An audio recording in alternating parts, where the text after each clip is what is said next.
Pode começar. Nós estamos com quantos assistindo?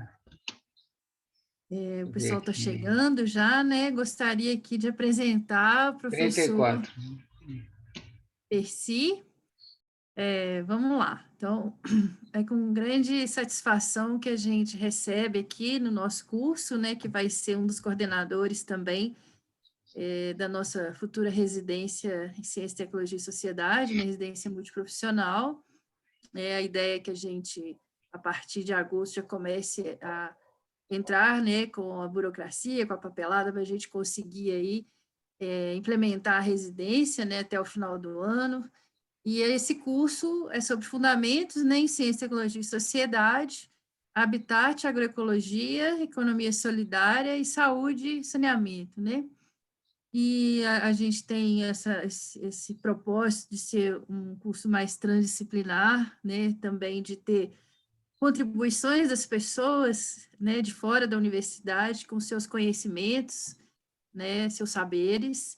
E hoje a gente está, né, chegando na nossa, quase que na metade do curso, né? Então a gente recebe o professor Percy Coelho, do Serviço Social, né, do IH aqui da UNB, do CEAM, do Centro de Estudos Avançados Multidisciplinares, né? Inclusive a nossa residência vai estar vinculada ao CEAM, né? Começando aqui pela FAO, mais pela necessidade, mais pela facilidade que a gente teve, né? Mas será junto, né, com o CEAM. E o professor Percy Coelho é aquele, vamos dizer assim, o patrimônio que nós temos na Universidade de Brasília, né? Deve ser tratado com muito carinho, né? Assim, pelo que ele vem fazendo na sua trajetória, né? De fortalecimento, né, das redes, né, sociotécnicas, das redes solidárias, né?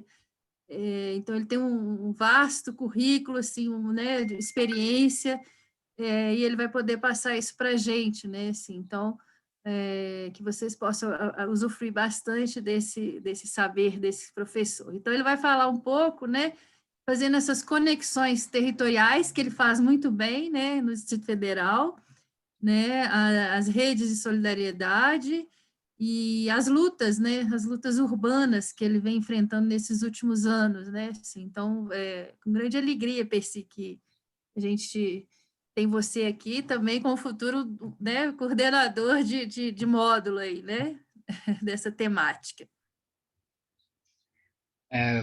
Boa noite a todas e a todos. Meu especial abraço, carinho e agradecimento. Uma honra estar aqui contribuindo com essa iniciativa que só mesmo a professora Lisa é capaz de fazer na UNB, né? Articular tantas pessoas de fora e dentro da universidade num propósito de um curso ousado como deve ser nesse momento de crise da própria ciência, né? Então, professora Lisa Andrade, eu agradeço muito a você. Não me considero tudo isso que você me colocou, eu sou apenas humildemente um professor da UNB que se coloca como um trabalhador das causas sociais vinculadas à produção do conhecimento, né? E uma coisa imbricada na outra, né? E entendeu desde cedo que a extensão universitária é o ambiente mais propício para que essa relação aconteça, né? Eu sou um pouco avesso à tendência da universidade da endogenia de propósito, né? Por mais que se desenvolvam conhecimentos importantes, não são desimportantes, dentro do modo tradicional de pesquisar, eu acho que a questão da crise socioambiental, que é o que eu tenho abraçado mais recentemente, coloca um desafio a nós, pesquisadores, a sairmos da nossa bolha, né? Sairmos da nossa zona de conforto, mesmo porque essa zona de conforto está sendo destruída, né? Nesse momento em que as instituições, no caso brasileiro principalmente, todo o patrimônio do fundo público dedicado há anos à pesquisa, à ciência, à tecnologia está sendo desmontado, como todas as outras políticas. Então, não há como não se rever como pesquisador diante desses desafios históricos. Então, para mim, só faz sentido uma universidade se ela se colocar no tempo e no espaço, né? E é sobre isso que nós vamos falar aqui hoje, né? Eu fico muito honrado de estar nessa aula 3, que me colocou dentro da minha trajetória no serviço social, na extensão e no meu doutorado e pós-doutorado vinculado a refletir sobre os limites e possibilidades da revolução informacional, que é o que eu venho trabalhando no meu doutorado para cá. Me pareceu que eu fui chamado a contribuir por conta dessa minha trajetória. Então, eu espero não cansá-los, né? Vou tentar articular coisas difíceis para mim, né? Em pouco tempo, elementos de uma trajetória que ela não está fechada, ela está aberta a diálogos, mas, ao mesmo tempo, ela tem uma riqueza muito grande, né, de interlocuções e de sínteses que eu estou trazendo aqui para dividir e compartilhar com vocês, porque eu sei que aqui nós temos uma rede, né, muito interessante que você, professora Lisa, articulou para ser a primeira turma, né? A turma vamos dizer assim, semente, né? A que vai semear um propósito que eu quero parabenizar muito a sua iniciativa, a sua capacidade de articulação. E espero estar à altura, né? Dos vários interlocutores que já me antecederam aqui nas outras aulas, né? E peço já de antemão desculpa se eu sair um pouco da curva, né, do que vem sendo debatido, porque eu não consegui, dada a minha agenda complicada, assistir às outras aulas dos colegas. Vou tentar dialogar na medida do possível com o que eu conheço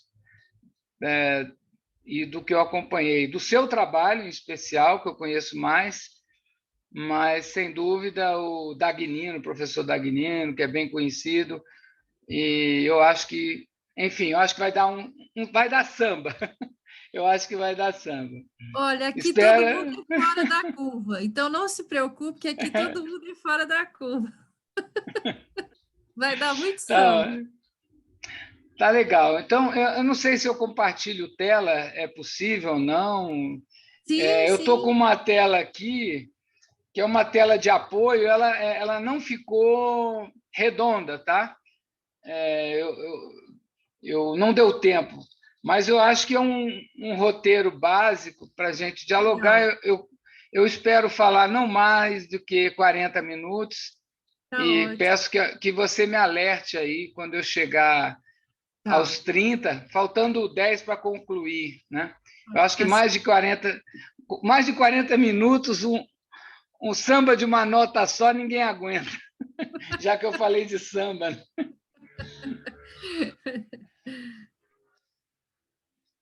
Bom, vamos lá. Então, dá para compartilhar? É Dá só sim. Você viu aí o share screen? vir. Vamos, você colocou como post? Já sim, o professor PC já está abrindo. Legal. E... Está pedindo senha da UNB, é isso mesmo? Mas está aparecendo para gente, querido. Já está aparecendo, não precisa senha nenhuma não, professor. É porque o senhor está abrindo ele via Drive, né? Não está no seu computador não, né? Engraçado, eu acho que é porque eu usei, eu estou Eu estou dentro esse PowerPoint, eu estou dentro A nuvem. Da nuvem, exatamente. Não está no meu computador. Será que eu tenho que baixar antes? Dá para Mas você está apresentar daí aparecendo. também, porque já está vendo. Se eu clicar no modo apresentação aí, vai conseguir ver. Já clica aí que eu só pode fazer daí mesmo. Vamos Vocês ver se estão dá vendo a certo. tela, então? Engraçado que Sim. aqui não está aparecendo a tela da Microsoft. Engraçado. Gente, que loucura. É porque eu não baixei no meu computador, eu devia ter baixado. Qualquer coisa, se quiser enviar para a gente. Não, é interessante porque tem tudo a ver com o que eu vou falar, esses acontecimentos. Estão vendo aí, então, não? Sim, Sim, sim, sim. professor. Estão vendo? Agora eu estou com duas telas. Então, o que vocês estão vendo está aqui, não aqui. Tudo bem, vamos em frente. Vamos lá. Bom, o que está sendo chamado de aula 3, né, Conexões Territoriais, Lutas Sociais e Redes de Solidariedade, eu imagino que eu fui convidado a contribuir porque eu tenho uma produção tanto no campo da extensão quanto da pesquisa, em estrito senso, e da produção acadêmica, com artigos, e até a minha tese de doutorado, que articulam esses conceitos principais que estão aí, né? Então, eu vou tentar articular essa minha trajetória, da onde eu parti e por onde eu andei e em que momento eu estou agora tentando dialogar com esses conceitos, né? Sobretudo o conceito de rede, que está subjacente às formas como a teoria da revolução informacional, com a qual eu trabalho, né? Explica as relações sociais na contemporaneidade, portanto, as conexões no território, né? E é uma perspectiva teórica da revolução informacional, que eu vou explicar mais adiante em detalhe, de onde ela veio, né? E por onde eu cheguei nela, né? Sem perder de vista a perspectiva da revolução, né? A teoria da revolução, ou seja, a gente conseguir entender que nós podemos, em análise e em propósito, pensar e agir para além da lógica do capital, né? Portanto, para além do capitalismo, né? Então, hoje é um discurso um tanto quanto raro, né? Porque as academias se acomodaram, de maneira geral, a pensar uma sociedade fora, né, do quadradinho dos fundamentos de uma sociedade capitalista, né?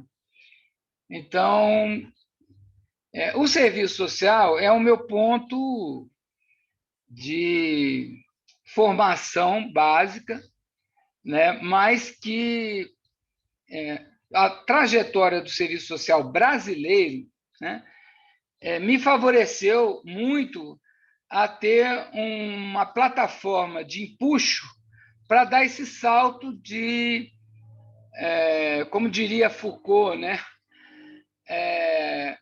de panopticon, né, de você olhar para cima e para fora, né, da lógica imediata dessas relações, né? Então, se eu tivesse no serviço social norte-americano ou europeu, se eu tivesse tido a minha formação básica nesses outros países, talvez eu não tivesse a chance e o privilégio dessa plataforma. Por isso que eu coloquei alguns textos, e é por aí que eu quero começar, né? Esse roteiro, né, que eu estou propondo de conversa, dessa roda de conversa. É uma introdução em que eu acho importante colocar esse contexto da minha narrativa, numa releitura histórica, né?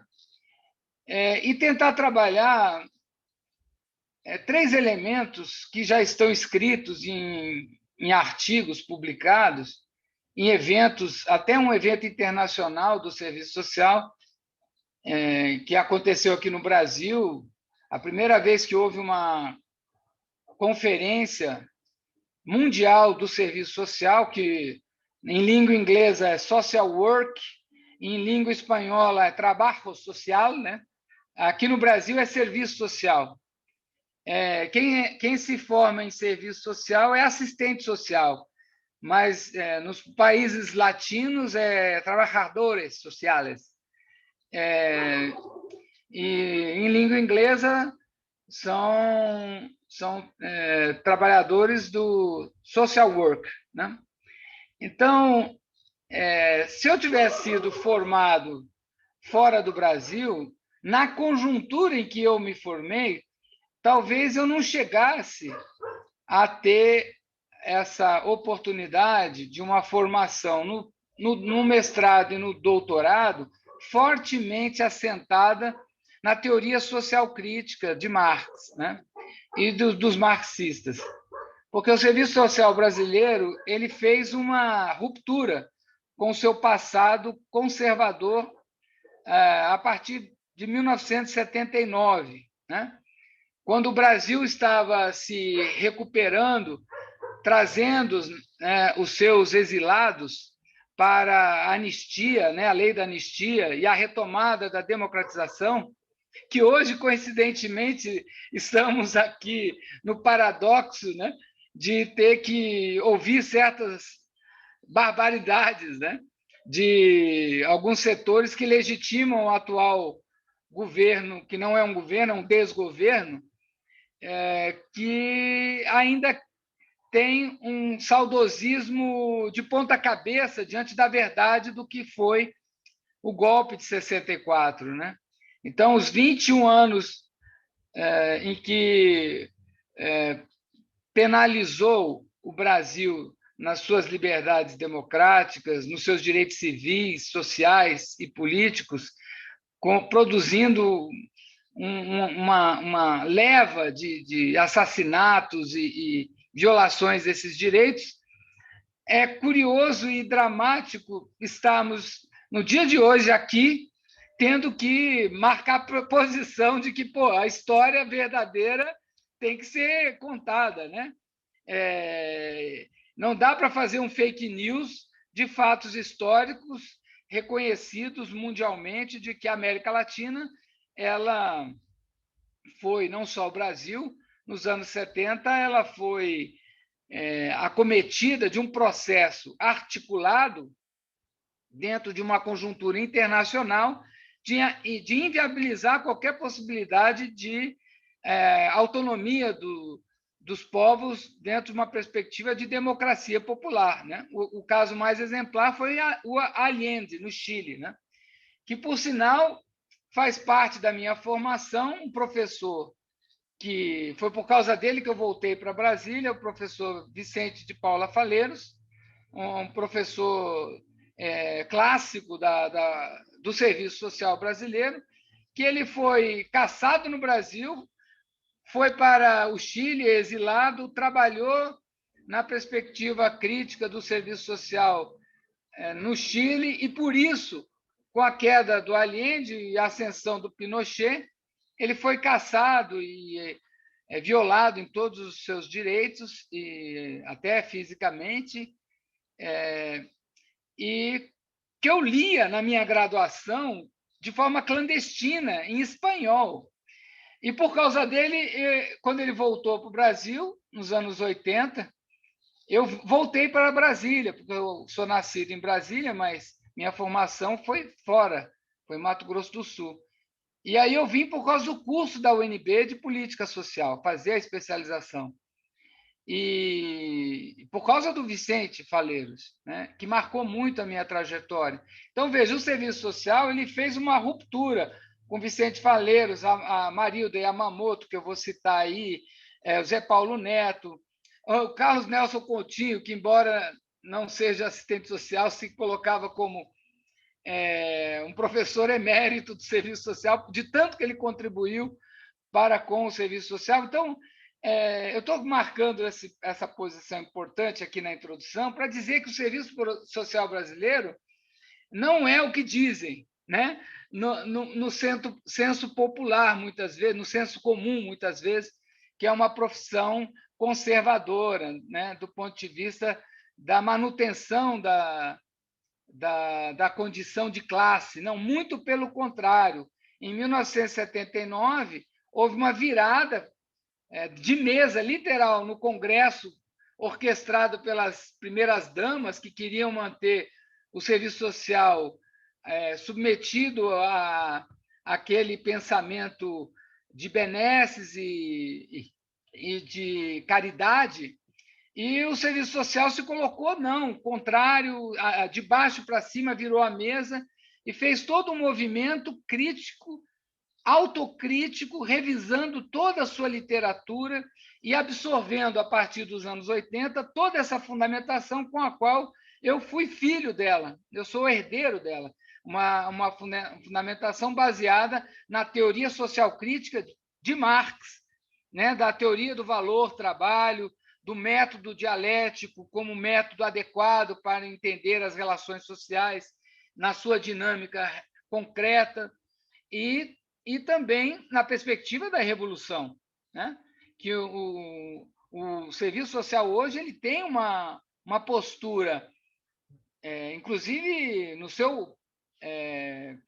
seu Código de Ética de 93, e nos seus encontros, conferências nacionais, que reúne estudantes, professores e os profissionais que atuam nas instituições, né, do mercado de trabalho, uníssono, né, todas essas entidades uníssonas nessa opção da perspectiva crítica do serviço social para se legitimar diante da sociedade.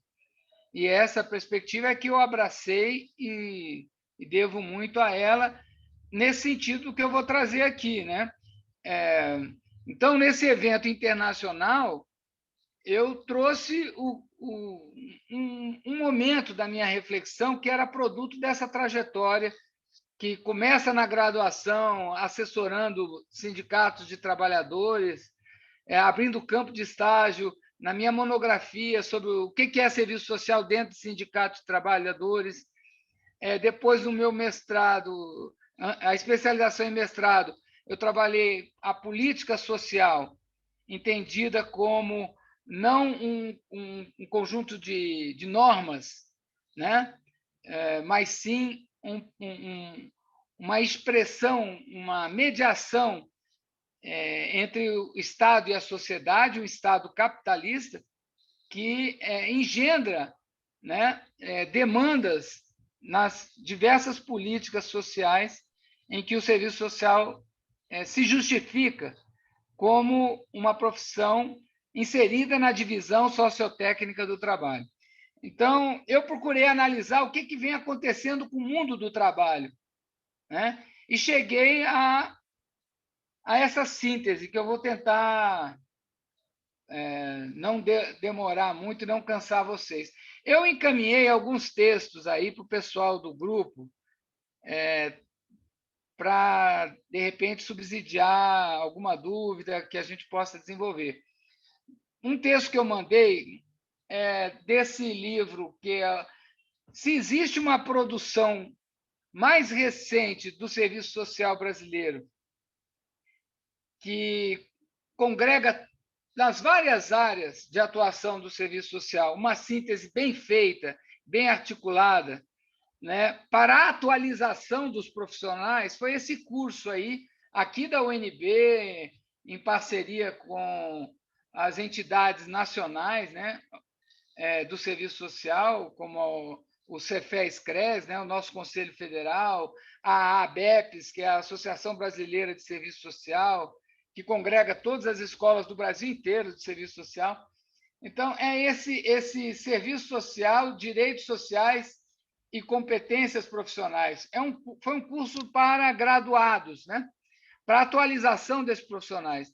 Então, eu tirei um texto da Marilda, o artigo de abertura dessa coletânea. Todos os grandes autores do serviço social da atualidade estão contemplados nesse curso, né? Com artigos, né?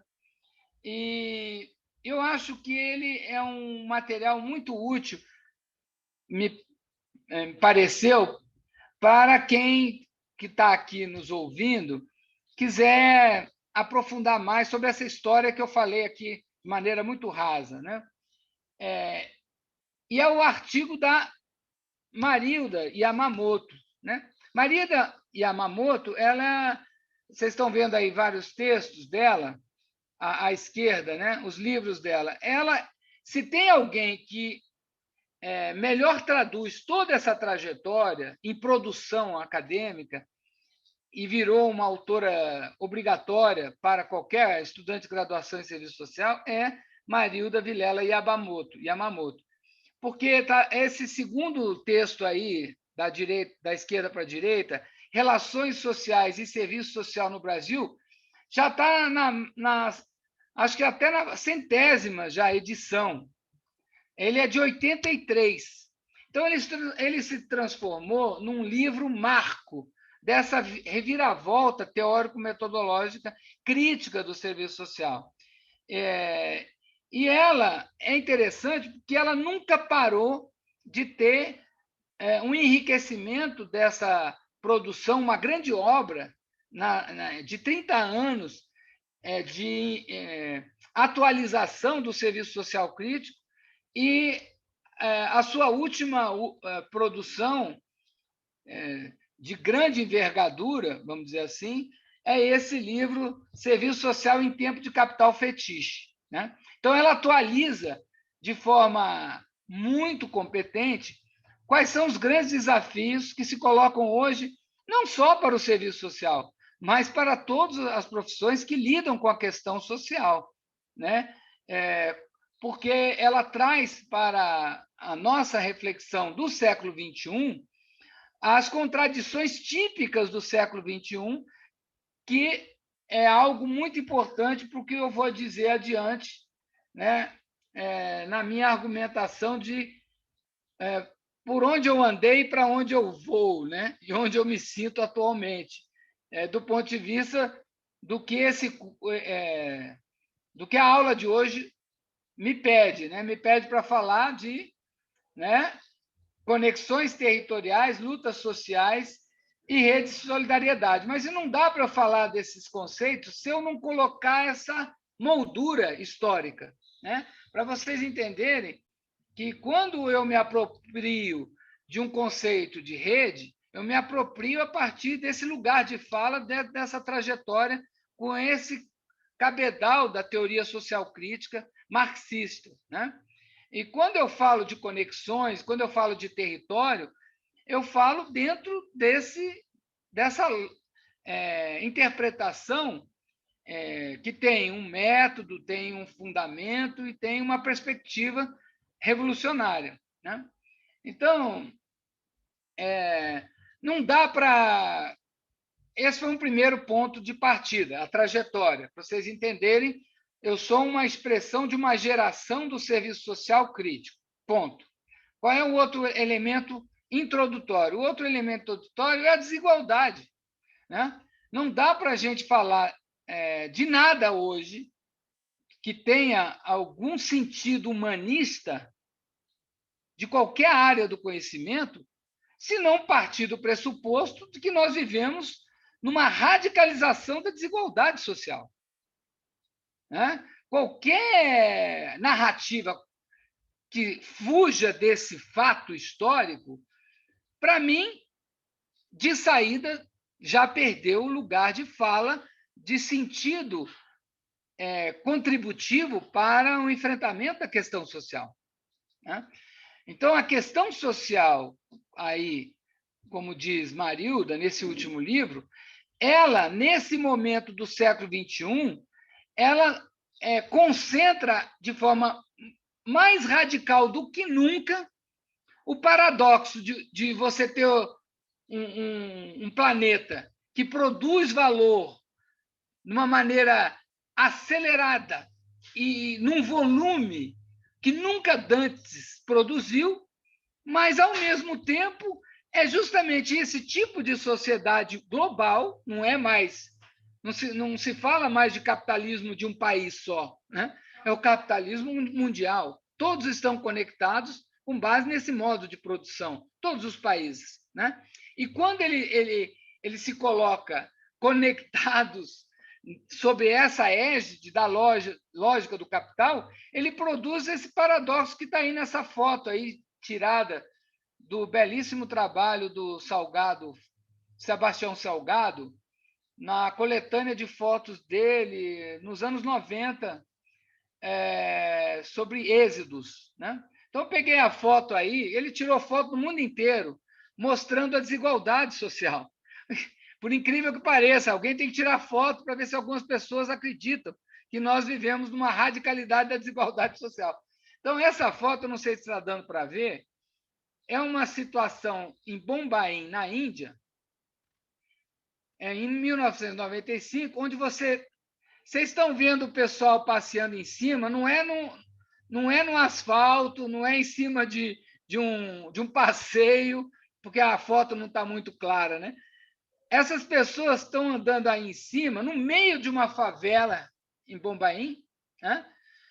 Em que você tem água potável. Isso aí é uma adutora de água potável em alta pressão, altíssima pressão. E essas pessoas não têm água, não têm saneamento básico e não têm acesso à água potável, né? E são milhares de pessoas. Essa água potável está indo para a área nobre de Bombaim, né? Então, dos ricos. Então, eu acho que é uma foto feliz do Sebastião Salgado, que do lado tem o quê? Tem não sei se está dando para visualizar, esses traços azuis e vermelhos, né?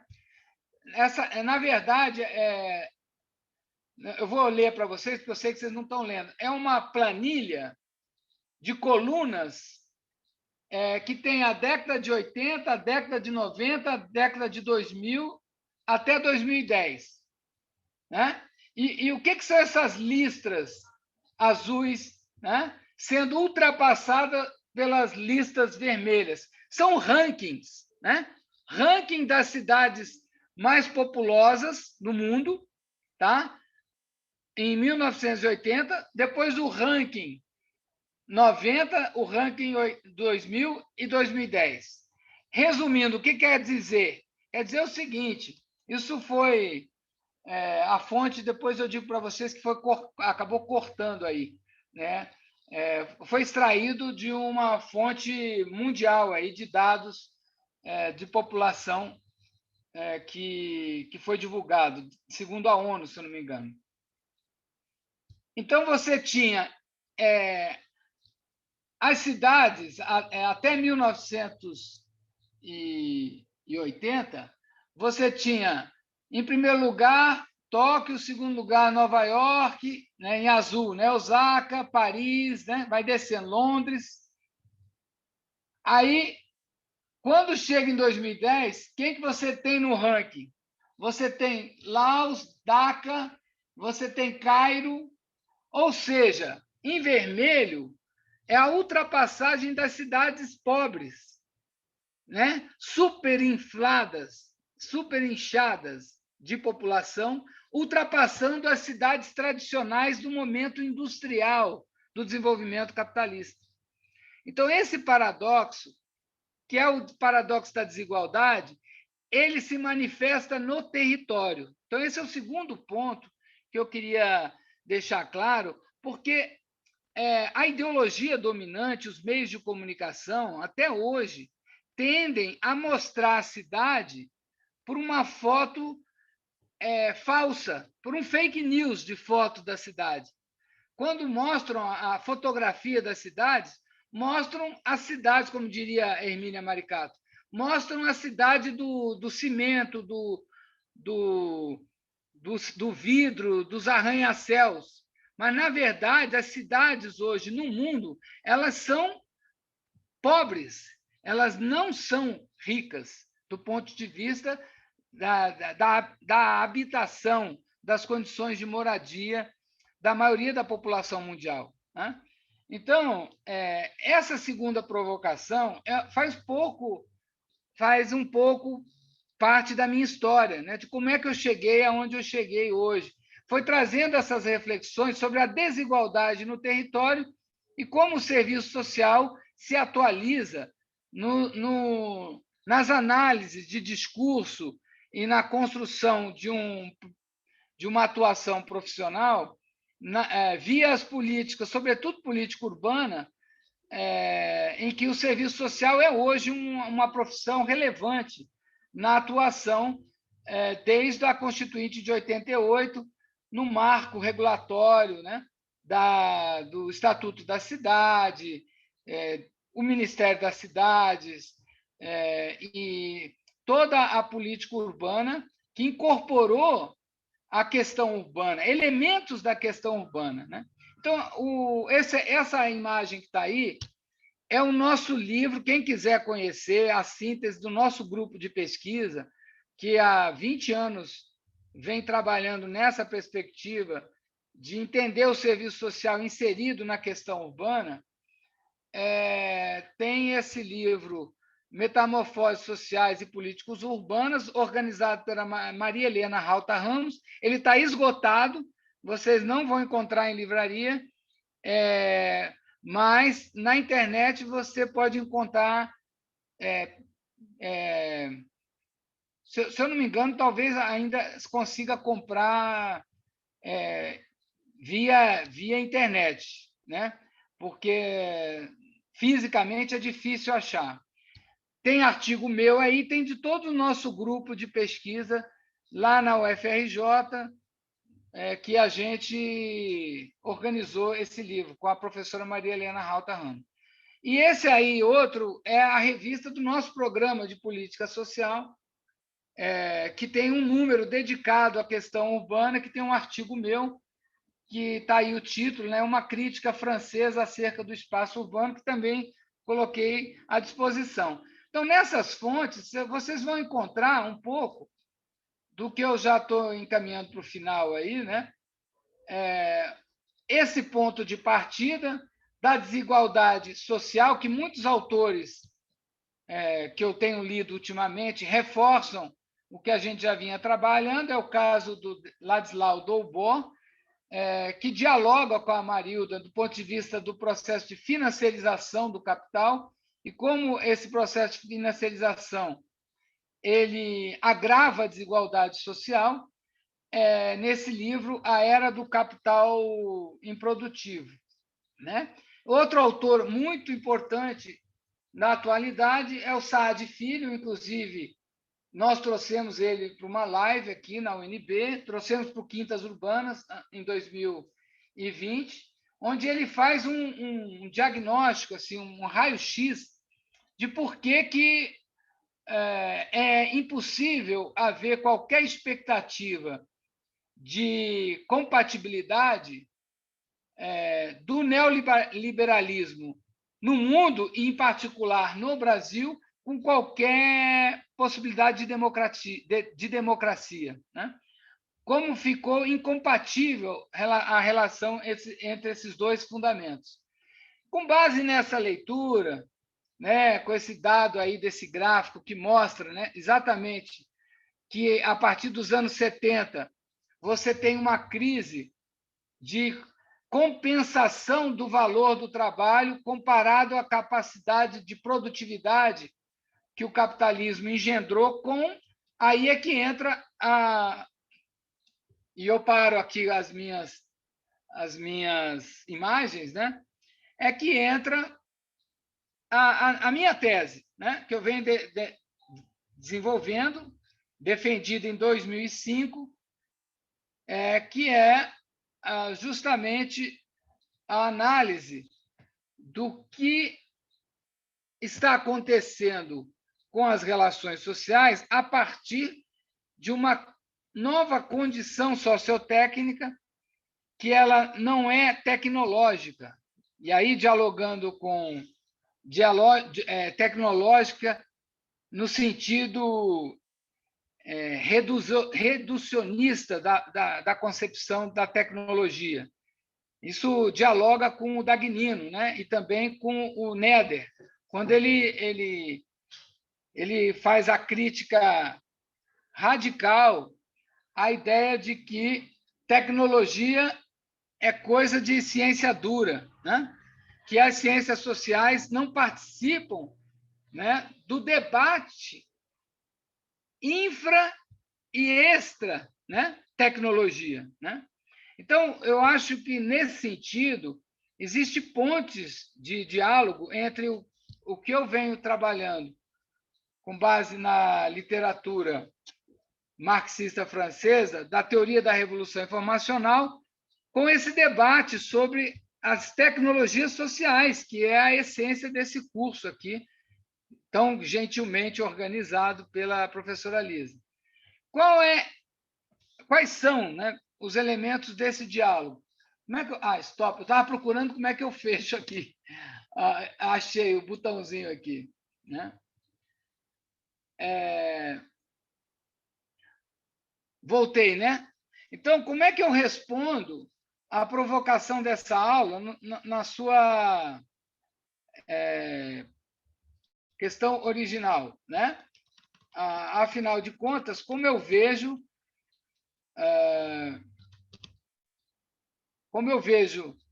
as redes, o território, né?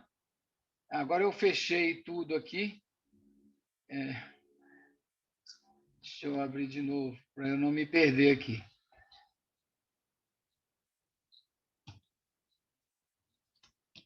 As redes, o território.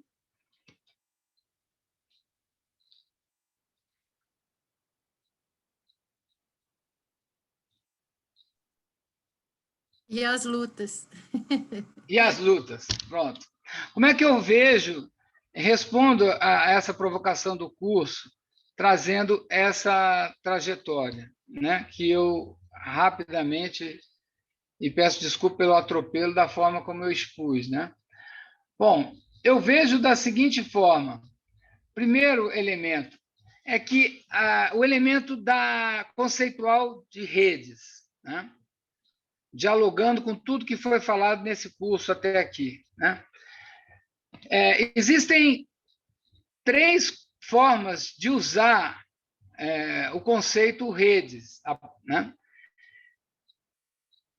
Uma primeira forma é usar o conceito redes como metáfora, né?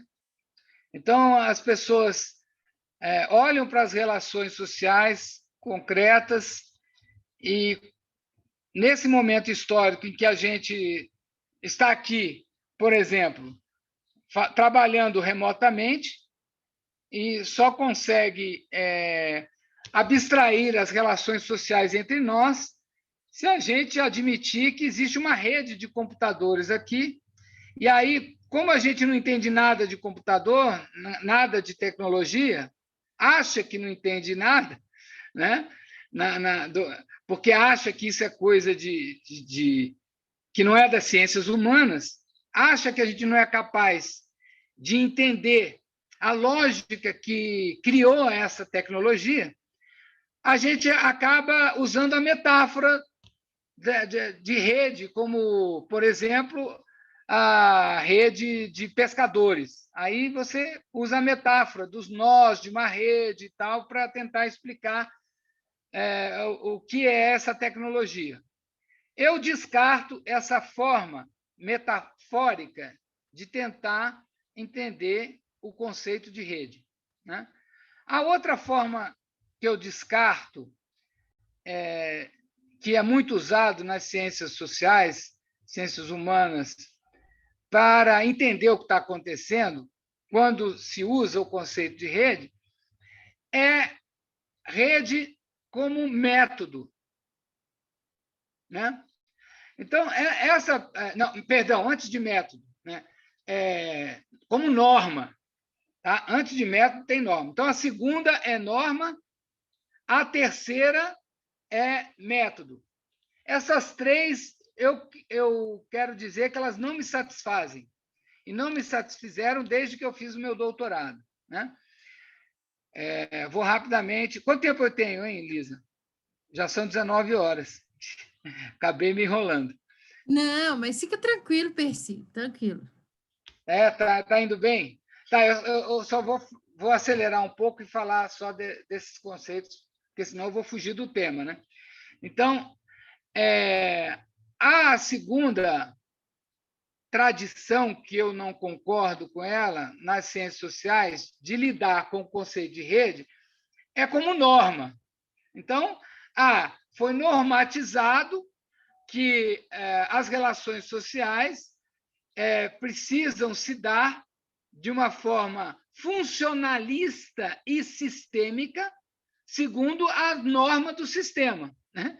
Então, é o que nos faz, por exemplo, não vou trabalhar porque não tem internet. Né? Então, está normatizado, né, hoje que se o meu trabalho ele não é normatizado na coisa, que são os programas, que são as máquinas, né? Então, eu, que sou sujeito, me subordino à máquina, porque a máquina normatizou assim. Então, é aquele paradoxo. Muitos de nós já vivemos essa situação. O sistema não permite. Pô, mas peraí, se você acha que o meu direito é meu direito e que, perante a lei, o meu direito está correto, mas o sistema não permite, é o sistema que manda nas relações sociais? Então, quando você normatiza o entendimento de rede, você cai nesse fetichismo, né? A terceira proposta ou narrativa de trabalhar com o conceito de redes, que eu também rechaço, ela é mais avançada, né? Porém, ela não responde aos desafios históricos, né? Ela também está contaminada com a ahistoricidade do processo, que muito bem falou, melhor do que eu aqui sobre isso, tanto o Néder quanto o Dagnino, né? Então, que é a perspectiva de rede como método, né? Então, já existe uma produção razoável na administração pública de entender que nós precisamos... Agora está na moda, todo mundo fala assim, vamos trabalhar em rede, né? Não, aqui não existe hierarquia mais, nós não somos mais hierarquizados, nós somos horizontalizados porque estamos em rede. Como se o método explicasse historicamente as relações sociais enredadas, né? Como se fosse a partir da superestimação da vontade dos sujeitos, né? Ser ou não ser rede. Entendeu? Então, tem um gap aí de fundamentação filosófica do que está acontecendo, né? E de análise com base numa sociologia radical, crítica, do que está acontecendo. Bom, professor, a essa altura vocês estão me perguntando, se nenhuma dessas três formas de trabalhar com redes satisfaz, qual é a que satisfaz? Bom, eu tenho trabalhado com a perspectiva da revolução informacional, né? Que tem uma longa tradição de estudos a partir da França, mas que já tem uma interlocução com vários autores, né? Inclusive debatendo criticamente com Manuel Castells, né? Que produziu em 1999 a famosa trilogia, né, da Sociedade em Rede, né? Onde ele faz um trabalho exaustivo que foge a essas três perspectivas de rede que eu falei, é mais avançada, não sucumbe nem a metáfora, muito menos a norma, e também vai muito além da ideia de método, né? Ele realmente historiciza o que está acontecendo, né, na trilogia, né? Sociedade em Rede. Se vocês quiserem, até eu tenho aqui, eu posso mostrar o livro, mas não vou sair da tela, não. Porém, quando eu entrei no debate, no meu doutorado, entre Logikine e Boccarrat, eu percebi que a tradição que Logikine e Boccarrat traziam dos estudos da análise do capital, da teoria do valor, num processo ainda naquela época de automação, do que estava acontecendo com o chão da fábrica, com o processo de automação, eu percebi que eles davam um passo adiante do que o Manuel Castells também não conseguiu dar, né? Porque o Manuel Castells ele trabalha muito bem, e eu acho que o último livro dele, queria mostrar que estava, eu achei que estava aqui, mas não, está lá. Que, inclusive, ele está sendo a coqueluche aí de redes globais e tal, né? Manuel Castells fez uma última publicação no calor dos anos aqui da crise do Brasil, das manifestações de 2013, né? Onde ele trouxe a perspectiva do entendimento das redes socialmente explicada, né? A revolução tecnológica subordinada à dinâmica das redes sociais, historicamente qualificadas, né? E que ele defende a tese de que, na verdade, as redes se colocam como um imperativo, mas um imperativo arquitetônico. Aí é que está o problema. A arquitetura de rede, redes sociais. Eu acho que a teoria da revolução informacional dá um passo adiante. Por quê? Porque a origem da perspectiva de rede, que eu vou explicar agora qual é, estou demorando para dizer, que é diferente, que é da revolução informacional, é que coloca a rede como uma condição sociotécnica da dinâmica da acumulação capitalista na atual conjuntura. Então, é uma explicação que nos coloca imersos, segundo o conceito de subsunção do trabalho ao capital, que isso já estava definido lá por Marx, né? Ou seja, a lógica do capital engendrou a necessidade de enredamento da produção de valor. Não tem mais como o capital produzir valor se não tiver o trabalho vivo, não é o trabalho morto, que são as máquinas. Se não tiver o trabalho vivo, condicionado, como lá na Revolução Industrial o trabalho foi condicionado à grande indústria, agora todos nós, trabalhadores, para que o capital consiga se reproduzir, produzir valor, ele precisa liberar a força do trabalho de suas potencialidades produtivas em rede. Então, é por isso que você tem a Nike hoje, que ela tem a sede num país, mas a força do trabalho é na China, onde ela recolhe a mais-valia lá da China, por conta dessa condição sócio-histórica que se coloca. Então, essa perspectiva ela anula qualquer equívoco de interpretação de rede como um imperativo tecnológico. Não é tecnológico, é sócio-histórico, porque capital não é uma relação social, uma relação de classe, né? Sempre haverá capital quando houver uma relação de classe. A classe produtora com a classe que extrai o valor. Só que as condições agora não são mais industriais. Elas são em redes digitais. Então, há uma imersão digital do trabalho. É com esse conceito que eu explico a questão de rede. Bom, mas aí você me pergunta, né, Lisa, que é da arquitetura, né?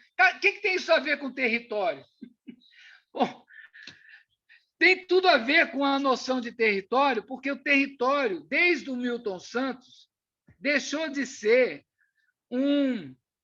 uma descrição dos aspectos físicos do espaço físico. Milton Santos, com a teoria da geografia crítica, demonstrou que o território é a expressão das relações sociais objetivadas no espaço. E aí ele, no último livro dele, antes de morrer, que eu usei na minha tese, inclusive, ele demonstra que as regiões do Brasil hoje não podem ser mais explicadas com aquele conceito que a gente aprende no primário, né? Região norte, região sul, região centro-oeste, sudeste. Ele demonstrou que nós temos, na verdade, uma região concentrada, que pega a região sul e a região sudeste, e a região... Aí são 4 regiões, né? Não mais 5, né? E aí, como é que ele justifica a ideia de região concentrada? Por causa do novo aparato técnico, científico, informacional, que ligou o espaço das relações sociais, né? Isso tem a ver com o quê? Tem a ver com a plataforma material que sustenta a internet, né? E todo o aparato informacional, que se ligaram. Hoje é uma coisa só. Isso ele escreveu em 2001. Então, veja, eu peguei todos esses fundamentos e defendi, e aí eu vou deixar vocês curiosos, porque não vai dar mais tempo para desenvolver. Eu desenvolvi na minha tese a ideia de platô informacional do Distrito Federal, para analisar as relações cutistas, né? Sindicais de comunicação. Essa foi minha tese. Então, desde a minha tese, que eu venho não separando a esfera pública da esfera da produção.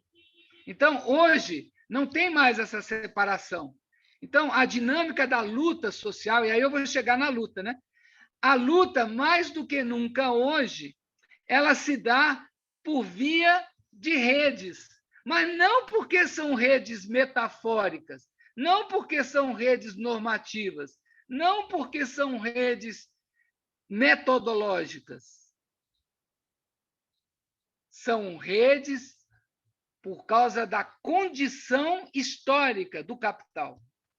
Então, não dá para você explorar o potencial das lutas sociais hoje se não entender o que está acontecendo com essa relação inseparável da necessidade de produção de valor com a necessidade de legitimação de um novo tipo de domínio. Então, isso isso é o que está na hora do momento atual do debate contemporâneo, porque não tá, é uma discussão aberta, não é uma discussão fechada, né? E eu estou, humildemente, eu estou no meio desse debate. E eu acho que a experiência do Vida e Água para as Aris, que é a minha última experiência, a mais recente experiência, que a Lisa sabe que eu estou envolvido até o pescoço nela, nessa condição pandêmica, é um grande laboratório de que essa tese está correta, porque nós estamos fazendo um movimento social sem uma reunião presencial, só reunião mediada por essa condição sociotécnica, que é a condição digital das relações sociais. Então, o platô informacional do DF, ele ganhou mais vida agora do que no tempo que eu estudei na CUT, né? Em 2005. E eu acho que os resultados ainda estão por vir nessa experiência. Quem viver, verá. Quem quiser conhecer, tem algumas pessoas aqui que fazem parte, como é o caso da Yasmin, que está vinculada ao projeto, como é o caso de outros aqui, que estão na base. Percy, a Sol, que está aqui. A Sol está aí. Tem vários que estão aí. Eu estou até com medo, que eu não estou vendo todo mundo, de falhar com alguém. Então, eu acho que essa experiência do Vida e Água para as Aris é uma experiência de luta em rede, mas não redes fora, para mim, de uma leitura mais ampliada do que está acontecendo com a acumulação do capital, que nos condiciona, mas, ao mesmo tempo, nos libera, nos potencializa enquanto sujeitos em rede, para ir além da lógica da acumulação, né?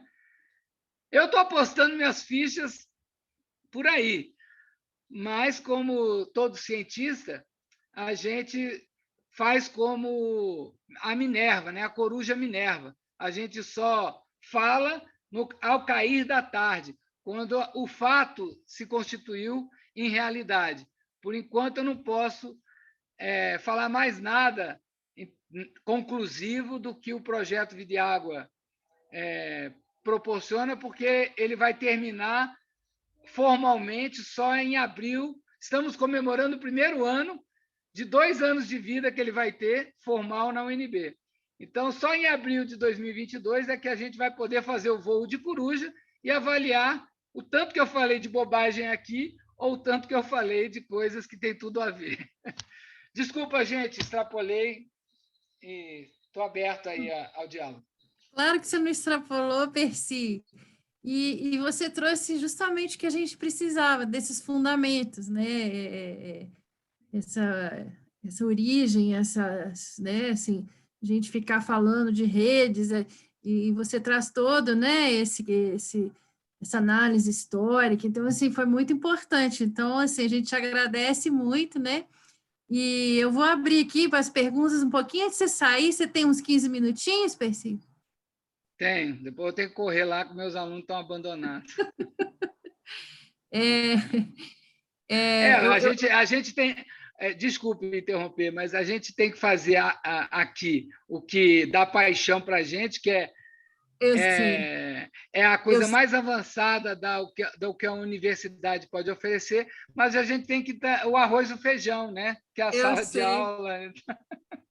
Não, e a gente sabe que você está com esse problema de horário, assim, e ainda assim aceitou estar com a gente, então a gente sabe, né, assim, só hoje que você vai avançar, os outros encontros você não precisa avançar com o horário, né? Enfim, cadê o companheiro Néder? Opa, vamos lá. Ora, viva, viva. Obrigado, Percy, pela sua apresentação. Raquel, presente também. Olá, boa noite a todos. Viva. Estão dando para escutar? Escutando bem? Sim, Néder, sim. Beleza. Sim, Néder. Sim, Néder. Pode continuar. Bom, são extremamente pertinentes essas colocações do Percy para nos levar a refletir sobre a atuação nos territórios, né? Muito bom. E precisamos realmente fazer dos assentamentos de reforma agrária, das ocupações urbanas, dos movimentos de desempregados, que está assumindo uma característica de população de rua. Aqui mesmo, em frente à UNB, nós começamos a perceber o crescimento dos desempregados, e no país inteiro nós temos essa necessidade de organização. E eu diria que, de fato, esses instrumentos a que se refere o Percy estão possibilitando uma espécie de operação da topeira entre vários movimentos, e a topeira de Marx, como todos sabem, é aquela que cava aparentemente e nada acontece, mas está gerando transformações e alianças muito fortes. Então, é isso. A discussão sobre redes, do ponto de vista das necessidades do capital, nós estamos totalmente de acordo. Assume, de fato, um caráter sociotécnico a serviço do capital, não é? E o nosso desafio é constituir justamente contra-hegemonicamente redes que têm conteúdo técnico-científico também, né? e que envolve os agentes multiplicadores no território. É essa turma que está te escutando, Percy. Esperamos formar também com eles agentes multiplicadores que vão dar conteúdo técnico às ações dos sujeitos sociotécnicos populares. Então, eu acredito que é por aí. Muito obrigado. Um abraço. Obrigado a E você, Néder. essa Vamos questão... fazer em bloco? Nós vamos fazer em bloco, Lisa? Podemos... Alguém quer colocar aqui no chat, gente? Raquel, você quer falar? Eu falo. Raquel, acho que agora... Mas uma coisa que me chama atenção, Percy, enquanto ninguém coloca aqui, está todo mundo assim, sem saber o que faz, por causa do tempo, né? Que o Néder colocou, ao mesmo tempo, né, que existe essa força contra-hegemônica, né? E a gente meio que vai dentro dessa situação que o capital nos impõe, né? Muito em cima do processo dialético, né? Assim, ao mesmo tempo que se forma essa plataforma, né? Ela também pode ser aproveitada pelos movimentos sociais. E nisso que você, Exato. né, Exato. tem Exato. O próprio Fama, né? Se a gente lembrar Acontece. do Mundial Alternativo da Água, foi isso, né? Assim, foi uma luta contra-hegemônica ao fórum, ao 8º Fórum Mundial da Água, né? Assim, e todo construído dessa maneira, assim, né? Sem quase recurso, né?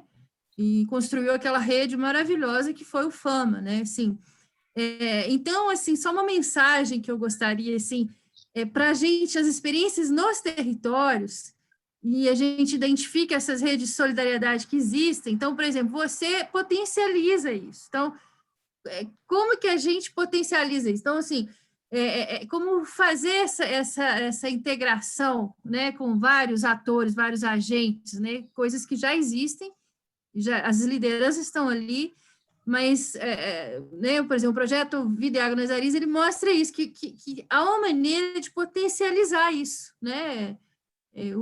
Como é que você entende isso, essa forma de potencializar isso?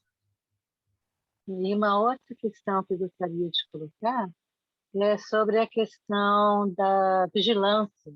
Nós, ao mesmo tempo que estamos, as redes, né, trazem a esperança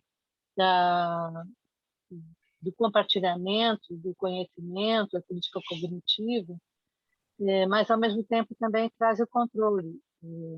Eu acabei de assistir as entrevistas que o Oliver Stone fez com o Putin e deixa bem claro como é que a Rússia está hoje e num cenário de crescente conflito, né, com os Estados Unidos.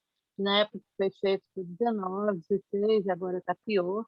Enfim, as tecnologias foi o que eu defendi, né, no ANPOF, né, no GT do marxismo, né, coordenada pelo professor Quartinho de Moraes. Elas tanto podem oprimir, como estão sendo opressivas, e isso Snowden mostrou muito bem, a luta pelos direitos humanos, direitos civis, da tecnologia digital, mas também podem aumentar a vigilância e a quebra de patentes, como é que se coloca nessa questão. Isso o Renato Divino está lutando muito, e eu concordo com a luta dele. Não é, nós também escrevemos sobre isso, Néder e eu, no livro, né, que está sendo um dos carros-chefes dessa disciplina. E, enfim, como é que você coloca, né, essas reflexões todas que eu coloquei e os outros colegas colocaram?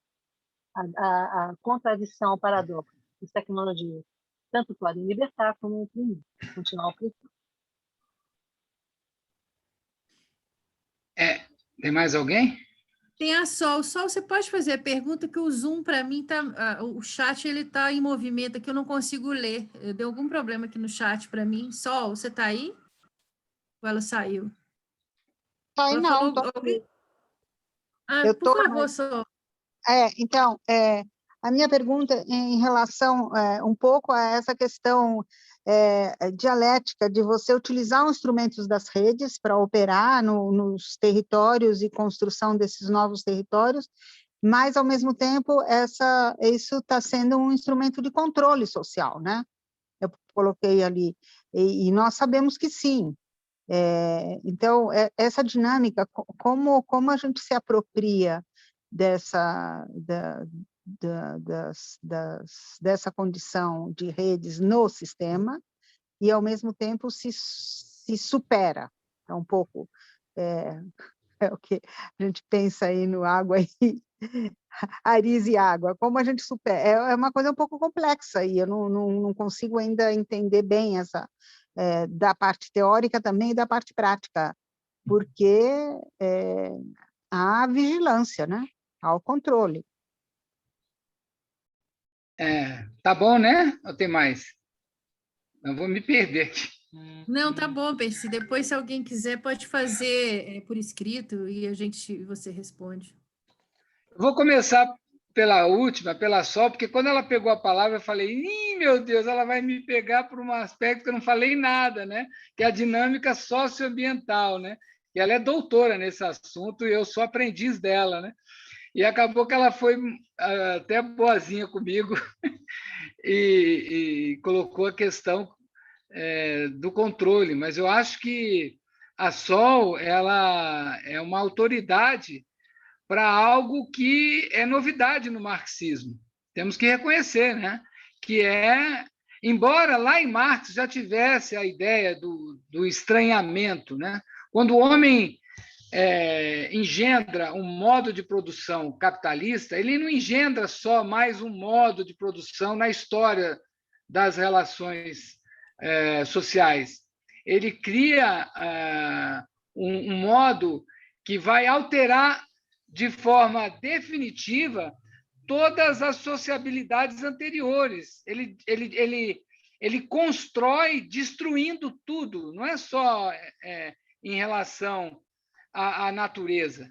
Ele constrói destruindo todas as relações ancestrais que a humanidade engendrou, né?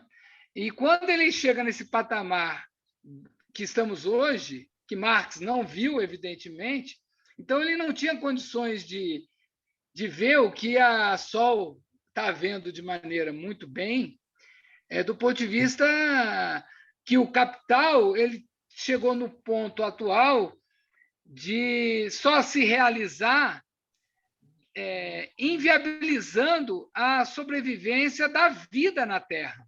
Não é mais uma questão só de exploração, né? Então, os limites dos ritmos naturais do ser humano e de todas as vidas. Então, a ideia de estranhamento, né, desculpe, não foi isso que a Sol perguntou, mas é que eu não tive tempo de desenvolver. O que isso tem a ver com água, né? A minha vinculação à vida e água para as Aris é a ideia de que só o homem, não o homem subsumido pela ordem do capital, é um outro homem, né? É um homem de uma nova relação sociotécnica. Mas só esse homem em luta de classes é que será capaz de resgatar a consciência da primeira natureza humana, que é aquele que come, aquele que dorme, que veste, que precisa do oxigênio, que precisa... Entendeu? Então, Sol, você me fez... A pergunta que você não fez, eu quis responder antes de responder a sua, que se liga com a da Raquel, né? A questão do controle. O capital, gente, ele é contraditório por natureza, desde sua origem, né? Por definição, não é por natureza, por definição. Então, quando ele retira da força do trabalho lá no feudalismo para o capitalismo, retira do servo os instrumentos de trabalho, desapropria o servo dos instrumentos de trabalho, portanto, da tecnologia social que o servo dispunha de seu controle, para engendrar, né, um modo industrial da sociabilidade adequada à melhor forma de acumular, ele gera uma contradição de despotencializar e potencializar o ser humano. Mas como é que Marx nos ajuda a entender essa contradição de despotencializar, porque retira a relação do trabalhador com as ferramentas de trabalho, o contato com a terra, o contato com a propriedade das ferramentas, né, de produção. Quando faz esse movimento, ele despotencializa. Mas, por outro lado, né, emerge um operário que é superpotencializado na alienação da produção de valor. Então, isso já estava lá. E está agora, gente, de novo. Né? O fato de retornarmos a ter, como trabalho, acesso às ferramentas de trabalho informacionais, como nunca antes tínhamos, do ponto de vista de produzir redes digitais de comunicação. Né? Está aí a Yasmin. A Yasmin foi âncora de um programa da Vida e Água na TV comunitária. Quando que, antes da Revolução Informacional, onde a Rede Globo detinha todos os meios de produção da tecnologia de rede, quando que ela teria a chance de ocupar liberar essa potencialidade humana que ela foi liberada? Né? Então, estou dando um exemplo concreto de que as lutas de classe elas estão vivendo essa contradição de ao mesmo tempo, o capital ter uma mega estrutura de controle, que você vê na China. Né? As pessoas passam na rua e já estão catalogadas digitalmente pela foto do rosto. Isso é uma forma de controle. Né? Estamos todos no Big Brother. Por isso que eu estou chamando de imersão digital. Só que a digitalização das relações sociais, elas não anulam a capacidade revolucionária das relações sociais, que estão liberadas num formato que nunca era possível antes, que são dessas redes de alternativas de comunicação para colocar a narrativa da libertação, da emancipação humana. Né? Então, não sei se dessa forma eu respondi a Raquel também. E o Ricardo Neder, se eu entendi bem, Ricardo Neder, você coloca justamente por esse caminho, né? que eu também concordo com você, que não se trata, e isso tem que ficar bem claro, do determinismo tecnológico. A perspectiva da revolução informacional ela é crítica ao determinismo tecnológico, porque o determinismo anula a capacidade do ser sujeito, né? Sujeito da história. E eu estou com você nesse aspecto. Eu acho que dialoga bem a tecnologia social com a revolução informacional, teoricamente, por causa disso, porque são duas teorias que não se submetem ao determinismo tecnológico, porque a ideia de determinismo tecnológico anula o sujeito histórico, né? E a ideia de revolução informacional é a revolução humana, não é a revolução das máquinas. Né? Exatamente. Nós não acreditamos na capacidade da máquina fazer greve. Só faz greve o trabalhador, né? Vivo, o trabalho vivo.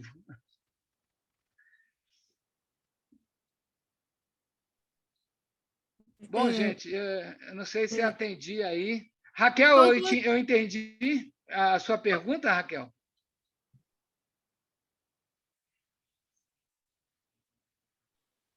Raquel? Raquel? Ah.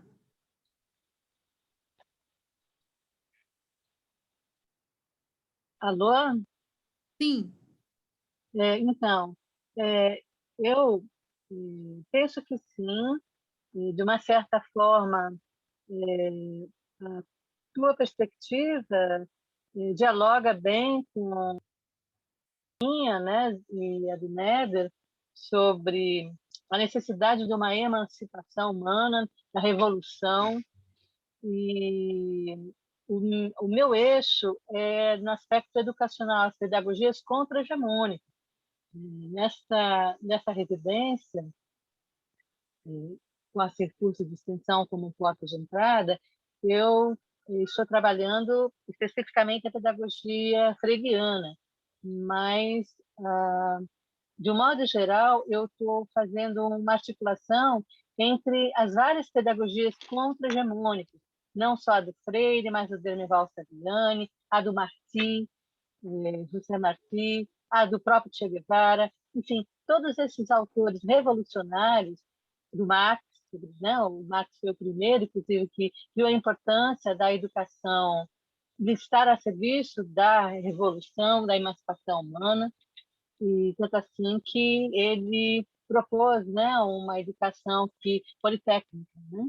E a partir dessa educação politécnica que eu, no meu curso de graduação, né, em mestrado e doutorado, que eu venho, pós-doutorado com a questão da linguagem, que eu venho articulando essa questão, a politécnica, ou seja, a ligação da tecnologia com a perspectiva emancipatória. Por isso que eu estudo a política de informática na minha dissertação de mestrado e doutorado e as tecnologias de um modo geral, mas, sobretudo, aquelas que lidam com a questão da informática. Eu li o Login, que você citou na tua exposição aí, da tua comunicação, da sua aula, inclusive, e eu concordo com a perspectiva francesa, né? E tem que usar mesmo a tecnologia da informação, sobretudo os robôs, a nosso serviço.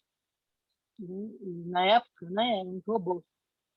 E, enfim, então nós vamos caminhar bem juntos aqui, viu? Esse time que o Léder e a Lisa organizaram. Posso fazer um comentário rápido com a Raquel? Claro. Raquel, eu estou aprendendo muito com você no nosso grupo de estudos sobre o livro 2 do Capital, né? Eu fiquei muito impressionado com a leitura do que nós estamos fazendo, eu, você e outros, sobre o livro 2 do Capital, quando Marx revela que existe na cidade, né, portanto, no mercado, a capacidade do capital ser mais ou menos veloz, né? A questão da aceleração do tempo atual tá escrito ali nos seus fundamentos no livro 2 do Capital. Não sei se você concordou comigo, eu também não vou entrar nisso agora. Eu vou reler essa parte da aceleração, porque, de fato, está acontecendo. Eu acho que ali está uma chave que eu não tinha descoberto antes, mas que tem tudo a ver, claro, não vai ser aqui agora, mas no desdobrar desse curso aqui, com a nossa turma dessa aula 3, da gente ver, viu, no território, Lisa, que é uma discussão que nos une a todos, né? Como é que você tem velocidades diferentes num território em função de como as relações se dão, mais ou menos inseridas na revolução informacional, né? Então, aqui no Distrito Federal, podemos dizer que existe uma desigualdade informacional, né? Por quê? Porque você tem setores altamente, nesse período da pandemia, com capacidade de se relacionar produtivamente via o platô informacional, que é o que eu defini na minha tese, e você tem áreas que estão às escuras, porque se não tem água, não tem nada de conexão, não tem como, a não ser contraditoriamente por causa do celular, porque o celular coloca todo mundo no platô informacional, mas o fato de ter o celular não te faz produtivo no platô informacional. Então, eu acho que essa leitura que eu estou fazendo com a Raquel e outros vai me dar mais elementos para avançar nessa discussão das redes nesse momento de pandemia, com o grito vida e água para as Aris, né? Então, eu acho que é um estudo que esse grupo, agradeço a Lisa por essa oportunidade de estar aqui. Cada um aqui, a gente vai fazer um formulário para que todos os que estão aqui preencham, para a gente ter uma noção, vou colocar nas perguntas, qual é o lugar de fala de cada um no platô informacional, né? Aqui você tem gente de vários estados, em várias situações territoriais e com vários graus de conectividade com o platô informacional, né? Usando o meu conceito aqui, né? Então, eu acho que esse curso, Lisa, te agradeço muito por essa oportunidade, pode ser um laboratório fantástico de atualização do que a gente vem fazendo desse ponto de vista, né, da revolução informacional. Para mim, é fantástico e agradeço muito essa oportunidade.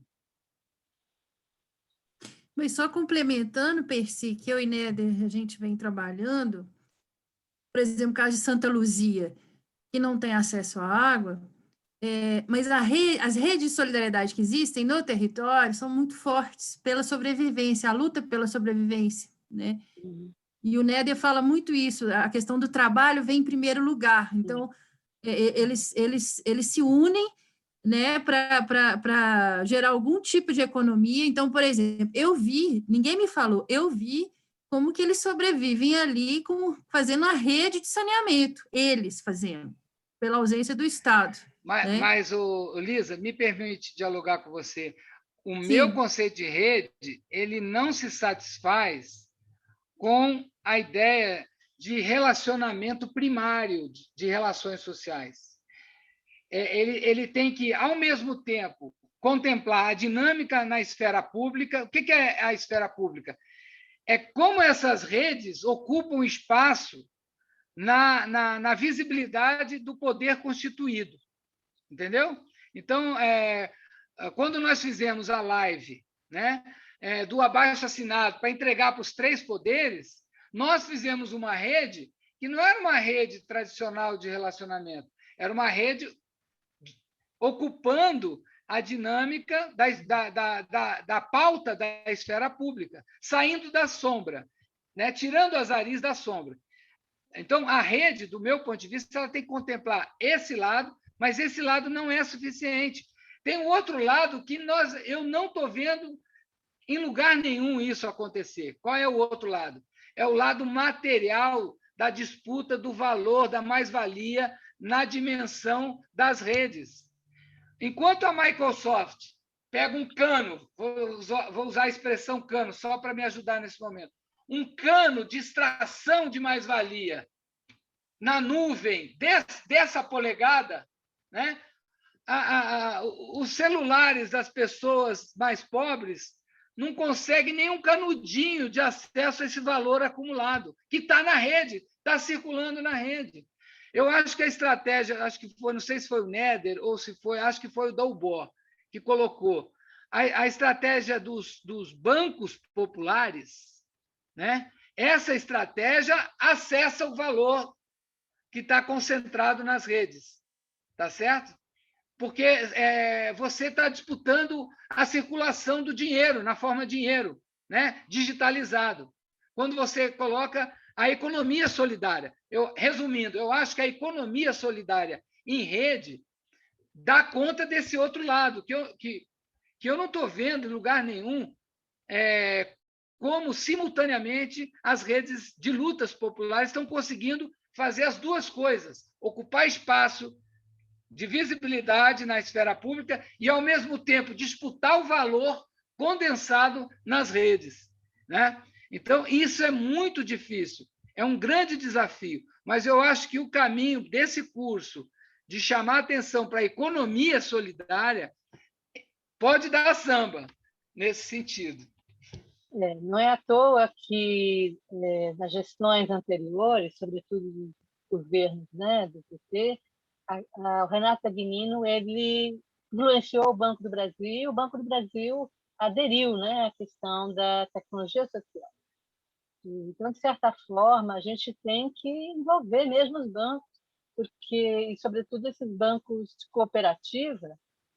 Pena que o professor Sadi não se envolveu com essa etapa, né, do nosso curso aqui, mas ele seria um dos responsáveis por a questão das cooperativas bancárias, inclusive, né, a questão da economia solidária, né? Mas no futuro, quem sabe, né, ele não venha a questão fazer esse trabalho, né? Mas o que você colocou, Percy, é muito sério, senão vai ficar uma solidariedade, enfim, que precisa a rede precisa envolver também a produção de valor de troca, não só de valor de uso, mas de valor de troca. Disputar o valor de troca. Inclusive, quando eu fui no Rio de Janeiro participar de um evento de uma educação em engenharia, eu vi a formação que eles estavam tendo, os pescadores da criação do banco. Então, eles estavam sendo orientados pelos engenheiros navais, da perspectiva da economia solidária, a pegarem o dinheiro deles pescando e aplicar no banco. E aí, qual que era o banco mais adequado?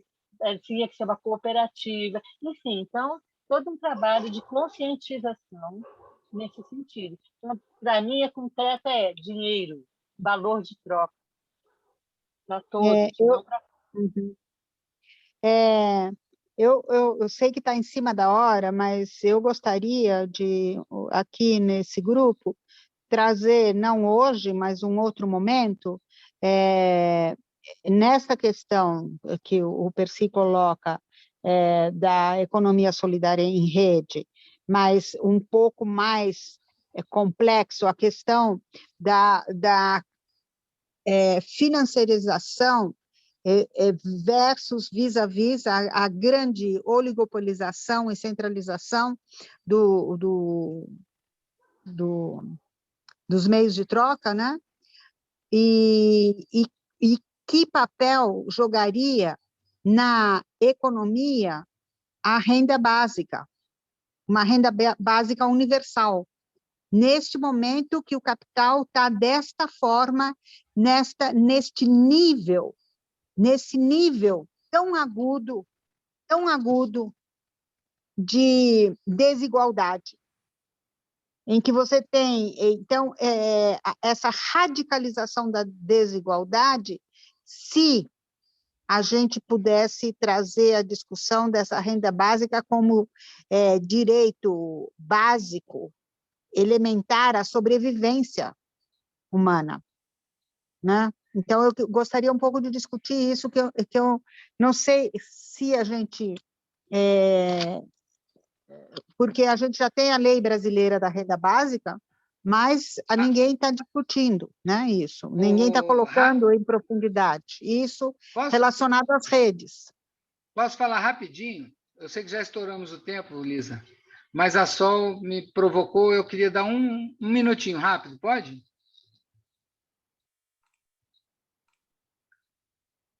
Você está sem microfone, Lisa. Pode falar sim, nós não estouramos o tempo, não, Percy. A gente está preocupada com você, com o seu tempo. Nossa, esse grupo é maravilhoso, não dá nem vontade de sair daqui. Não que os meus alunos não sejam também maravilhosos. Realmente, mas olha só. Professor, que aula, viu? Estou aqui super... porque a gente fica cansado, não sei o quê, mas quando chega aqui é um gás, é um amor, afeto para o que eu tinha falado.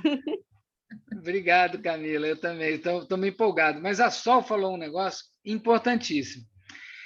Eu acho que, o Sol, a resposta da sua pergunta está com Ladislau Dolbor.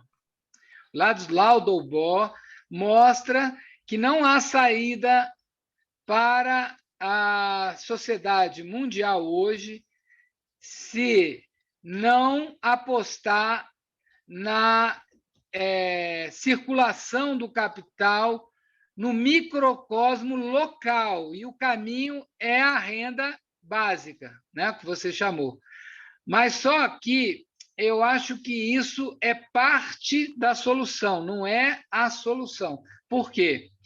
Porque, por mais que você ative nas favelas a capacidade do poder de compra dos mais pobres, que ativam e rompem a crise de demanda da indústria, porque não tem consumo, e quem consome são os pobres, não são os ricos que consomem, que ativam o mercado. Isso o Ladislau é imbatível para explicar. Mas qual é o problema aí? O problema aí é em achar que isso é a solução e não parte da solução. Eu acho que é parte da solução. Por quê? Porque ativar o consumo não quer dizer ativar, né? Ainda mais para você que é uma ambientalista, né? Ativar a produção ecologicamente correta, né? Então, se você distribui a renda mínima para ele consumir gasolina, você não está fazendo a reversão da base petrolífera que está destruindo o planeta, da indústria. Então, você tem que... Por isso que eu volto a falar do Néder, né? Você tem que não se satisfazer com a renda mínima, com a renda básica. Você tem que, além da renda básica, organizar a capacidade produtiva para produzir, por exemplo, energia. A experiência de nos tetos das favelas, de produção de agroecologia, gente, isso é fantástico. A produção de energia solar, a discussão olha, a energia da SEB, eu pago a ela, mas se eu produzir energia, é ela que me paga.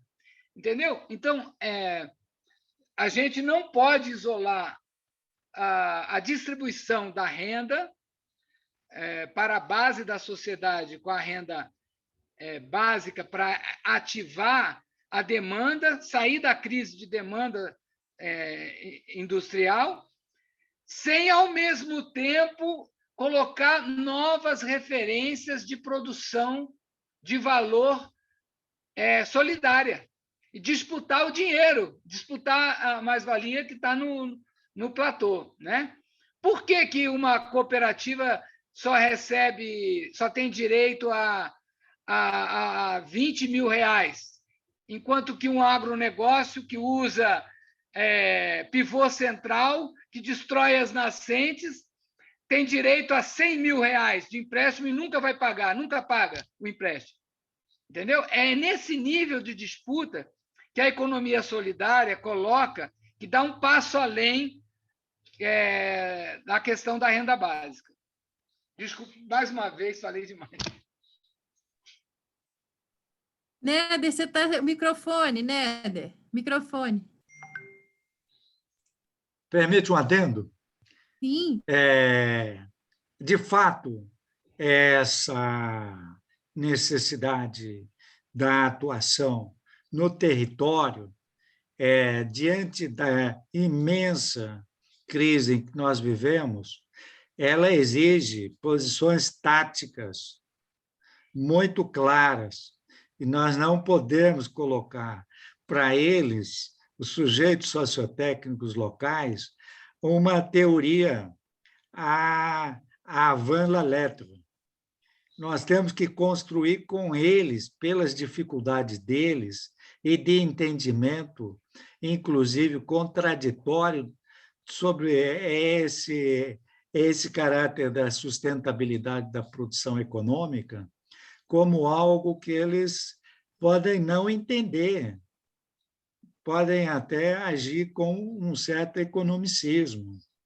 Não, nós precisamos agora, porque estamos passando fome. Cara, não tem outra. Você tem que ir taticamente com eles. Nós temos que fazer essa construção tática no território. Aqui, para os nossos agentes multiplicadores, é bom ampliar o horizonte.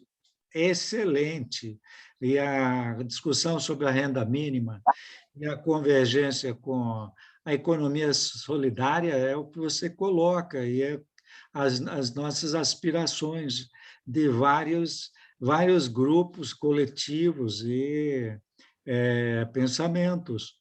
Mas a passagem da economia solidária para esta economia da sustentabilidade, num sentido popular, ela vai precisar de elaboração tecnocientífica de peso, como o Renato Dagnino está propondo na tecnociência solidária.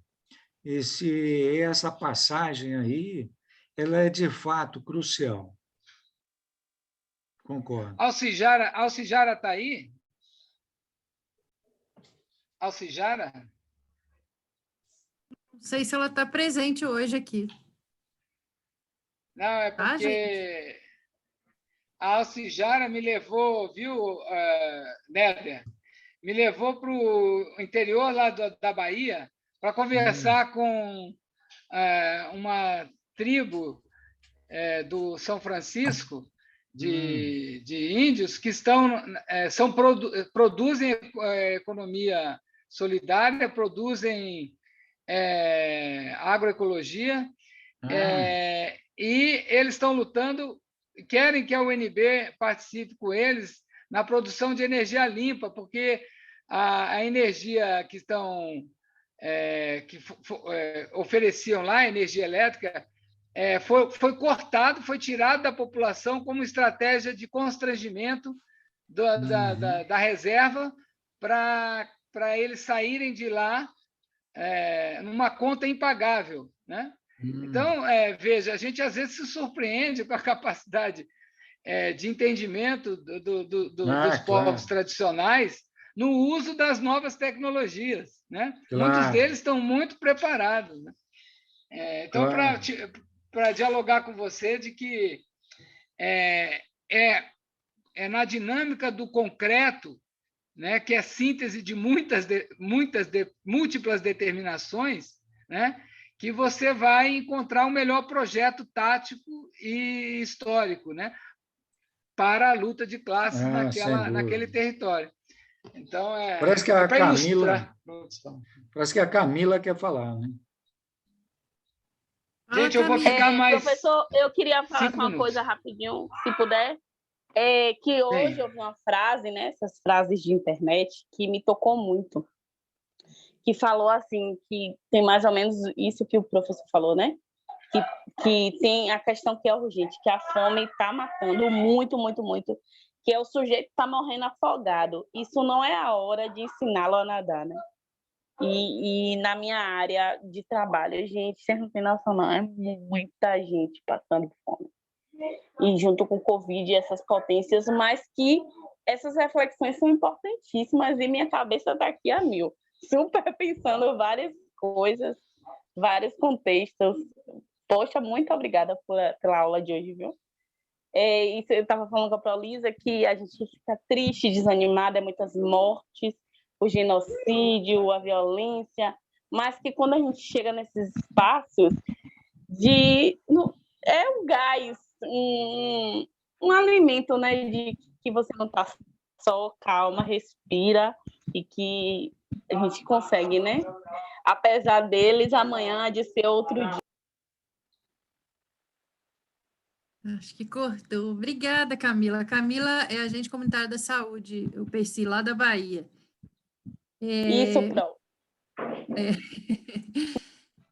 Mas o que eu tentei falar foi exatamente... Só um minutinho. O que eu tentei falar, Percy, foi o que o Néder falou, dessa primeira fase, essa necessidade, né, primária. São, assim, as experiências que a gente tem nos territórios, em áreas não passíveis de regularização, pela luta, né, pela terra, que não... Né, o que existe lá é uma economia solidária. Essas pessoas estão vivendo totalmente sem o Estado.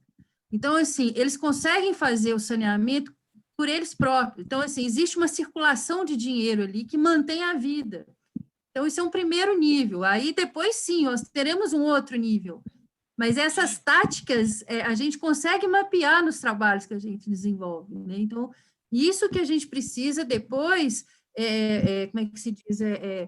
Potencializar. Mas isso já é uma forma de sobrevivência, como a Camila apontou aqui, senão eles morrem, sabe? Então, eles se agrupam, eles fazem, né, existe uma rede ali que os mantém vivos, sabe? Então, para daí chegar num outro nível, né? Sim, Aldila, vou deixar você falar. Rapidinho, é porque antes do professor Percy sair da sala, primeiro dar os parabéns, viu, professor Percy? Você trouxe várias questões altamente relevantes. Eu também trabalho o tema do meio ambiente, né, desde a perspectiva da saúde humana. E, assim, tudo isso que você trouxe, né, eu também vou pautar um pouquinho na aula que eu vou dar, quando eu vou falar da saúde, mas, assim, só dizer a importância, a gente está vendo hoje essa situação, né, essa crise sanitária que está assolando as comunidades, principalmente as mais vulneráveis, e, assim, no que diz respeito à saúde, né, a questão sanitária dessas comunidades. E eu desenvolvo um projeto que eu fui tocada desde o início que eu comecei a ministrar essa disciplina de saúde e meio ambiente, que é nas comunidades de vulnerabilidade, e assim, um olhar para o futuro, sabe? Trabalhando com as crianças, no intuito de sensibilizá-las para toda essa questão de consumismo, né? Da forma como o capital se coloca dentro desse processo da nossa economia. E assim, o slogan que a gente traz para isso é formando gerações sustentáveis. Porque, assim, se a gente não fizer esse investimento agora, isso vai se perpetuando. Se a gente não fazer, pelo menos é como eu vejo, né, na hora que eu adentro essa questão. Então, assim, se pautar na educação, desde a perspectiva freiriana, que já vem sendo colocada aqui várias vezes, para tentar, como é que se diz, formar essas crianças para que, no futuro, essas injustiças socioambientais elas sejam pelo menos mais evidenciadas. E essas crianças já cresçam com esse olhar. Então, era essa questão que eu queria trazer e dar os parabéns, assim, a sua abordagem me colocou em vários pontos, né? Eu vi essa discussão dentro do que eu faço em vários momentos, e era isso que eu queria estar trazendo. Muito obrigada. Obrigado a você, Aldila. Professor, da próxima vez, traz os alunos tudo para cá, e aí fica uma rodona. É verdade, é verdade. É verdade. O problema é a burocracia da universidade que nos escraviza, né? E que cria essas caixinhas que a gente, para romper, leva uma era, né? Mas eu acho que você falou muito bem. Por que eles não estão aqui, né? É por causa dessas caixinhas que as instituições criam, né? Mas aqui é uma quebra de caixinha, Percy. Isso aqui é aula de pós-graduação com curso de extensão, é uma quebra de caixinha. Mas quando você sabe, quando chega na graduação, o papo é outro, né? Infelizmente, a universidade só se reconhece na sociedade, em primeiro lugar, por causa da graduação, né? E por causa da graduação na sala de aula tradicional, não é na extensão, né? E não é na pesquisa. Então, nós fazemos diferente. Eu sei que eu faço diferente. A minha sala de aula não separa essas coisas, mas para trazê-los para cá, exige, que não cabe aqui o assunto, né? Mas exige uma engenharia política dentro da UNB, e com eles que não é fácil, porque eles têm uma expectativa que é a expectativa de quem está lutando para ter o diploma, né? E o diploma da UNB vale muito no mercado, né? Então, essa ideologia é uma ideologia estruturante que a sociedade traz para dentro da universidade, né? Do individualismo, né? As pessoas estão conquistando o seu diploma. Então, você falar em economia solidária como tema de livro é uma coisa, agora você praticar, como a gente está trabalhando aqui numa perspectiva de prática, de praxis, né? Desses temas, não é a lógica hegemônica na sociedade, muito menos dentro da universidade, né? Mas a gente tem o dever de enfrentar. Não estou fugindo da raia, não.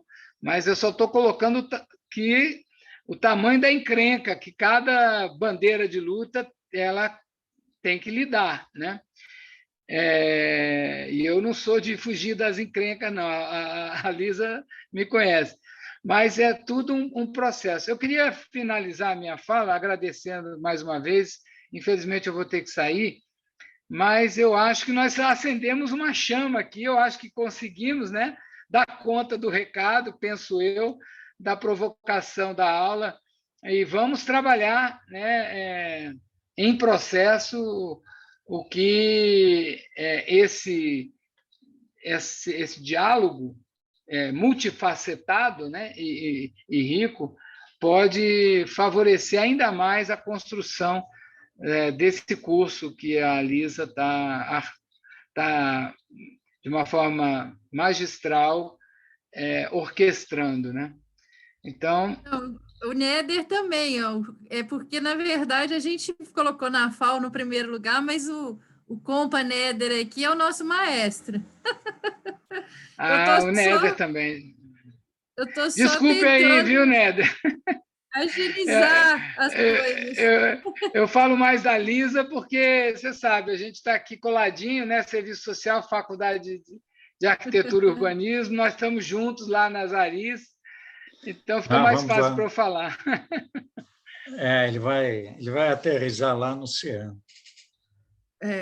Enfim, vai aterrissar no mas foi CEAM. muito importante começar do jeito que deu, né? Então, enfim. Mas então vamos agradecer, né, ao professor Percy aí pela excelente aula, pelo debate, né? Todos os professores, todos os estudantes, companheiros aí de luta, todos presentes, né? A gente queria ficar conversando muito mais aqui, mas na semana que vem estaremos todos juntos, né? Nos grupos temáticos para a gente debater mais, né, sobre esse assunto de hoje aqui. E o material...